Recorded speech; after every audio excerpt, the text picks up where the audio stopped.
नमस्कार दोस्तों। क्रिकेट की दुनिया के एक और बेहद खास, रोमांचक और धमाकेदार एपिसोड में आप सभी का स्वागत है। 26 जून 2026 एक ऐसा मुकाबला जिसने पूरे हिंदुस्तान को हिलाकर रख दिया। एक ऐसी हार जिसने भारतीय क्रिकेट के गलियारों में भूचाल ला दिया और एक ऐसा शॉक ट्रीटमेंट जिसके बाद टीम इंडिया के हेड कोच गौतम गंभीर का गुस्सा 7वें आसमान पर पहुंच चुका है। भारत और आयरलैंड के बीच खेले गए पहले टी20 मुकाबले में जो कुछ भी मैदान पर हुआ, उसकी कल्पना किसी ने सपने में भी नहीं की थी। भारतीय फैंस सदमे में हैं, क्रिकेट पंडित हैरान हैं और आयरलैंड की टीम इतिहास रचने के जश्न में डूबी हुई है। लेकिन असली ड्रामा तो मैच खत्म होने के बाद ड्रेसिंग रूम के बंद दरवाजों के पीछे शुरू हुआ। हेड कोच गौतम गंभीर ने इस शर्मनाक हार के बाद खिलाड़ियों की क्लास लेने में कोई कसर नहीं छोड़ रखी है। सूत्रों की माने तो गंभीर इतने गुस्से में थे कि उन्होंने साफ शब्दों में कह दिया कि टीम इंडिया की जर्सी पहनकर इस तरह का गैर जिम्मेदार रवैया किसी भी कीमत पर बर्दाश्त नहीं किया जाएगा। पहले मैच की हार कोई साधारण हार नहीं थी। ये एक वेकअप कॉल थी जिसने हमारी कप्तानी, हमारी रणनीति और हमारे खिलाड़ियों के अप्रोच पर बड़े सवाल खड़े कर दिए हैं।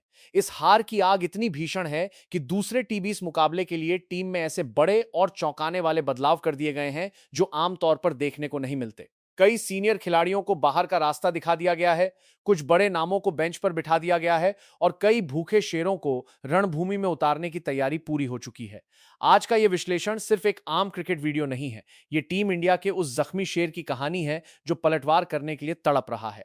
हम इस वीडियो में बात करेंगे कि आखिर पहले मैच में हम कहां डूबे, कप्तान श्रेयस अय्यर से कप्तानी में कहां इतनी बड़ी चूक हो गई, आयरलैंड ने किस मोड़ पर आकर मैच का गियर बदला और कैसे गौतम गंभीर के गुस्से ने इस पूरी टीम की रूपरेखा को दूसरे मैच से पहले बदल कर रख दिया है। इसके बाद हम विस्तार से बात करेंगे उस बिल्कुल नई, आक्रामक और खूंखार प्लेइंग 11 की जो दूसरे टी20 में आयरलैंड को पूरी तरह तबाह करने के इरादे से मैदान पर उतरेगी। तो दिल थाम कर बैठिए क्योंकि आज का यह विश्लेषण लंबा, विस्तृत और आंकड़ों के ऐसे चक्रव्यूह से भरा होने वाला है जिसे सुनकर आपके रोंगटे खड़े हो जाएंगे।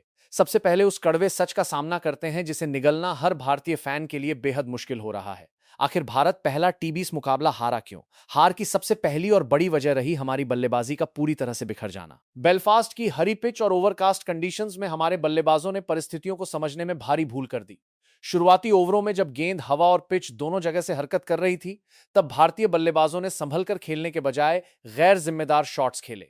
पावर प्ले के भीतर ही शीर्ष क्रम का ताश के पत्तों की तरह ढह जाना टीम को बैकफुट पर धकेल गया। संजू सैमसन का सस्ते में आउट होना और ईशान किशन का क्रीज पर संघर्ष करना टीम इंडिया के मोमेंटम को पूरी तरह तोड़ गया। इसके अलावा मध्यक्रम में वॉशिंगटन सुंदर भी गेंद और बल्ले दोनों से वो इंपैक्ट नहीं छोड़ पाए जिसकी उम्मीद एक अनुभवी ऑलराउंडर से की जाती है। गेंदबाजी की बात करें तो प्रसिद्ध कृष्णा की लाइन और लेंथ पूरी तरह से बिखरी हुई नजर आई। उन्होंने आयरिश बल्लेबाजों को लगातार रूम दिया और छोटी गेंदें फेंकी, जिसका फायदा उठाकर विपक्षी बल्लेबाजों ने मैदान के हर कोने में रन बटोरे और भारत को 34 रनों की करारी शिकस्त झेलनी पड़ी। इस शर्मनाक हार के बाद हेड कोच गौतम गंभीर का जो रूप देखने को मिला, उसने ड्रेसिंग रूम का तापमान बढ़ा दिया। गंभीर अपनी कोचिंग शैली में अनुशासन और आक्रामकता को सर्वोपरि रखते हैं। मैच खत्म होने के तुरंत बाद उन्होंने पूरी टीम की एक लंबी मीटिंग बुलाई। गंभीर का गुस्सा इस बात पर था कि खिलाड़ी परिस्थितियों के हिसाब से खुद को ढालने में नाकाम रहे। गंभीर ने साफ शब्दों में खिलाड़ियों से कहा कि अगर आप भारत की कैप पहन रहे हैं तो आपको मैच की स्थिति के अनुसार अपनी जिद छोड़नी होगी। उन्होंने खिलाड़ियों की बॉडी लैंग्वेज पर सवाल उठाए और कहा कि आयरलैंड की टीम मैदान पर हमसे ज्यादा भूखी नजर आ रही थी, जो कि किसी भी कीमत पर स्वीकार्य नहीं है। गंभीर का मानना था कि टीम ने अपनी रणनीति को मैदान पर लागू करने में आलस्य दिखाया, जिसके कारण आयरलैंड को हावी होने का मौका मिला। गंभीर के इसी गुस्से का नतीजा है कि उन्होंने दूसरे मैच की प्लेइंग 11 से फ्लॉप खिलाड़ियों को सीधे बाहर कर दिया है और यह संदेश दे दिया है कि टीम में जगह केवल परफॉर्मेंस से ही मिलेगी, नाम से नहीं। कप्तानी के मोर्चे पर भी इस मैच में भारी चूक देखने को मिली और कप्तान श्रेयस अय्यर इस परीक्षा में पूरी तरह विफल साबित हुए। अय्यर की सबसे पहली गलती यह थी कि जब पावर प्ले में हमारे विकेट गिर रहे थे, तब वे खुद नंबर 4 पर आकर पारी को संभालने में पूरी तरह नाकाम रहे और दबाव में आकर महज 3 रन पर अपना विकेट फेंक दिया। इसके बाद जब आयरलैंड की बल्लेबाजी चल रही थी, तब श्रेयस अय्यर की गेंदबाजी रोटेशन बेहद खराब रही। जब आयरलैंड के बल्लेबाज पैर जमा चुके थे, तब अय्यर ने अपने सबसे आक्रामक गेंदबाजों को अटैक पर लगाने के बजाय रक्षात्मक कप्तानी की। फील्ड प्लेसमेंट के मामले में भी अय्यर काफी सुस्त नजर आए। उन्होंने बल्लेबाजों को आसानी से सिंगल और डबल लेने दिए, जिससे आयरलैंड का रन रेट कभी नीचे नहीं आया। कप्तानी में इस तरह की कड़वाहट और रणनीतिक शून्यता ने आयरलैंड को मैच में पूरी तरह से हावी होने का मौका दिया। आयरलैंड की टीम ने इस मैच में बहुत ही चतुर क्रिकेट खेला और उन्होंने सही समय पर मैच का गियर बदला। शुरुआत में जब भारत ने कुछ विकेट चटकाए थे, तब आयरलैंड ने खुद को संभाला और विकेट बचाकर खेले। लेकिन मैच का असली टर्निंग पॉइंट तब आया जब मिडिल ओवर्स में कप्तान लॉर्कन टकर 50 रन और गैरेट डेलानी 49 रन ने भारतीय स्पिनर्स के खिलाफ आक्रामक रुख अपनाया। आयरलैंड ने देखा कि वॉशिंगटन सुंदर और प्रसिद्ध कृष्णा अपनी लेंथ से भटक रहे हैं, तो उन्होंने तुरंत कड़ा प्रहार करना शुरू कर दिया।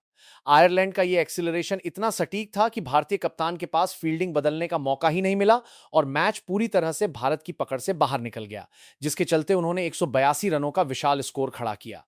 अब बात करते हैं उस मैदान की जहां दूसरा टी20 मुकाबला खेला जाना है। Civil service cricket club Belfast की पिच इस दूसरे मुकाबले में भी अपनी पुरानी फितरत बनाए रखेगी, लेकिन उम्मीद है कि इस बार विकेट थोड़ी सूखी होगी, जिससे बल्लेबाजों को बेहतर उछाल मिल सके। हालांकि आसमान में बादलों की आवाजाही जारी रहेगी, जिसका मतलब है कि शुरुआती ओवरों में तेज गेंदबाजों को सीम और स्विंग मिलना तय है।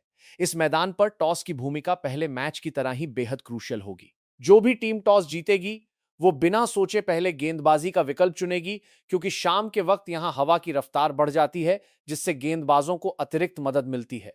बल्लेबाजों के लिए जरूरी होगा कि वे शुरुआत में क्रीज पर थोड़ा समय बिताएं और गेंद के आने का इंतजार करें, क्योंकि जल्दबाजी करने पर यहां विकेट गंवाना बेहद आसान है। वेन्यू रिकॉर्ड्स पर नजर डालें तो इस मैदान पर अब तक जितने भी मुकाबले खेले गए हैं, उनमें पहले गेंदबाजी करने वाली टीमों का दबदबा 60% से ज्यादा रहा है।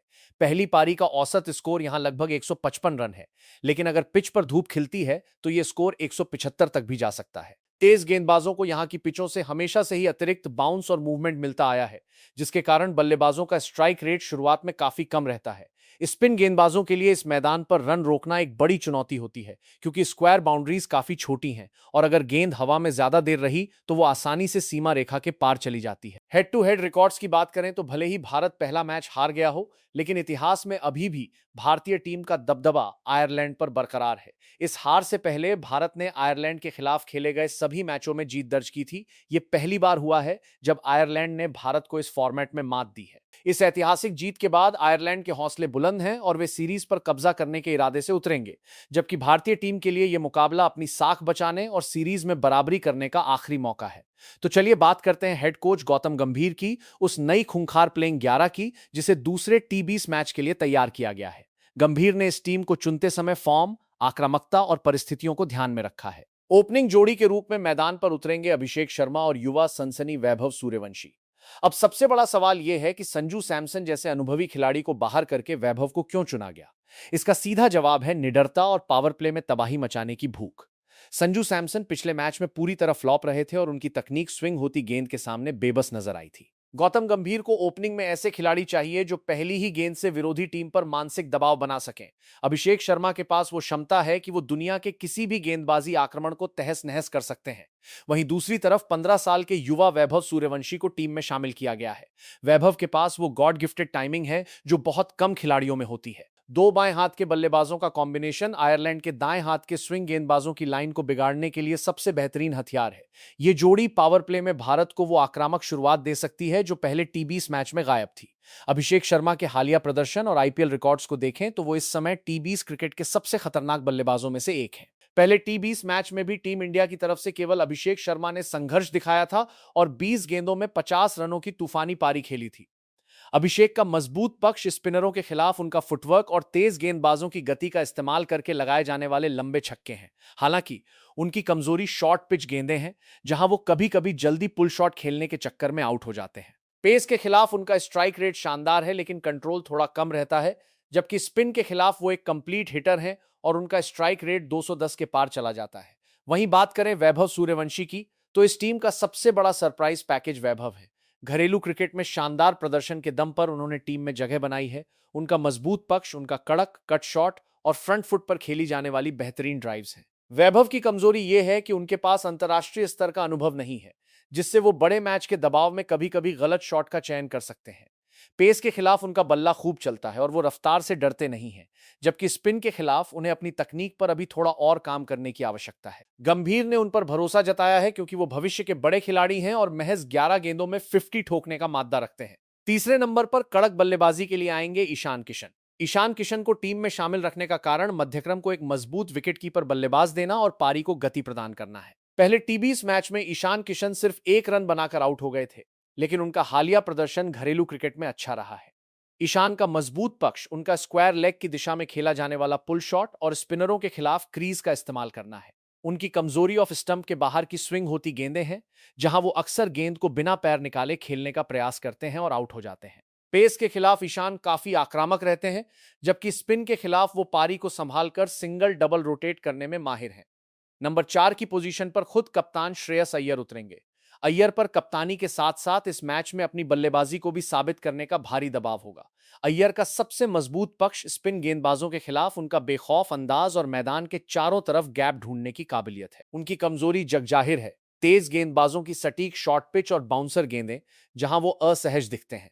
पेस के खिलाफ अय्यर शुरुआत में समय लेते हैं, लेकिन एक बार सेट होने के बाद वो स्पिनर्स पर कहर बनकर टूटते हैं और उनका स्ट्राइक रेट स्पिन के खिलाफ 160 से ऊपर रहता है। 5वें नंबर पर एक बहुत बड़ा रणनीतिक बदलाव किया गया है। तिलक वर्मा को प्लेइंग 11 से बाहर का रास्ता दिखा दिया गया है और उनकी जगह टीम के अनुभवी ऑलराउंडर शिवम दुबे की भूमिका को और मजबूत किया गया है। तिलक वर्मा पहले टी20 मैच में पूरी तरह से आउट ऑफ फॉर्म नजर आए थे और वो मिडिल ओवर्स में रन गति को बढ़ाने में असमर्थ रहे। जिस समय टीम को तेज रनों की जरूरत थी, उस समय तिलक वर्मा 21 गेंदों में 19 रन बनाकर गैर जिम्मेदार शॉट खेलकर आउट हो गए। शिवम दुबे के मिडिल ऑर्डर में डटे रहने से टीम को वो मजबूती और आक्रामकता मिलेगी जिसकी भारत को सख्त जरूरत थी। दुबे का मजबूत पक्ष डेथ ओवर्स में उनकी पावर हिटिंग और स्पिनर्स के खिलाफ लंबे छक्के मारना है। तेज गेंदबाजों की लेंथ बॉल्स को वे आसानी से स्टैंड्स में भेज देते हैं। 6ठे नंबर पर एक और चौंकाने वाला और बड़ा बदलाव देखने को मिलेगा। वॉशिंगटन सुंदर की जगह युवा सनसनी सूर्यांश शेडगे को टीम में शामिल किया गया है। सुंदर पिछले मैच में ना तो रन रोक पाए और ना ही निचले क्रम में तेजी से रन बना सके। सूर्यांश शेडगे को टीम में शामिल करने का मुख्य कारण उनकी विस्फोटक बल्लेबाजी और उपयोगी कलाई की स्पिन गेंदबाजी है। सूर्यांश ने घरेलू क्रिकेट में अपनी आक्रामक बल्लेबाजी से गौतम गंभीर को बेहद प्रभावित किया है। सूर्यांश का मजबूत पक्ष पहली ही गेंद से बड़े शॉट्स खेलने की क्षमता और उनका निडर अप्रोच है। उनकी कमजोरी अंतर्राष्ट्रीय स्तर पर खेलने के अनुभव की कमी है, जिससे वो कभी-कभी अतिरिक्त उत्साह में अपना विकेट गंवा सकते हैं। पेस और स्पिन दोनों के खिलाफ सूर्यांश का घरेलू स्ट्राइक रेट 160 से ऊपर का रहा है, जो ये दिखाता है कि वो मिडिल ओवर्स में मैच का रुख बदलने का माद्दा रखते हैं। 7वें नंबर की जिम्मेदारी संभालेंगे अनुभवी अक्षर पटेल। अक्षर पटेल इस टीम के सबसे भरोसेमंद ऑलराउंडर हैं और उनकी जगह टीम में पूरी तरह पक्की है। अक्षर का सबसे मजबूत पक्ष उनकी सटीक लाइन और लेंथ से की जाने वाली गेंदबाजी है, जिससे बल्लेबाज को बड़े शॉट खेलने का रूम नहीं मिलता। पहले टी20 मैच में अक्षर पटेल ने बेहतरीन प्रदर्शन करते हुए विकेट चटकाए थे। बल्लेबाजी में उनका मजबूत पक्ष सीधे बल्ले से खेले जाने वाले लंबे डाउन द ग्राउंड शॉट्स हैं। अक्षर की कमजोरी शॉर्ट और वाइड गेंदें हैं, जहां वो कभी कभी कैच आउट हो जाते हैं। पेस के खिलाफ अक्षर का स्ट्राइक रेट काफी सुधरा है और स्पिन के खिलाफ वो बेहद चतुर बल्लेबाज माने जाते हैं।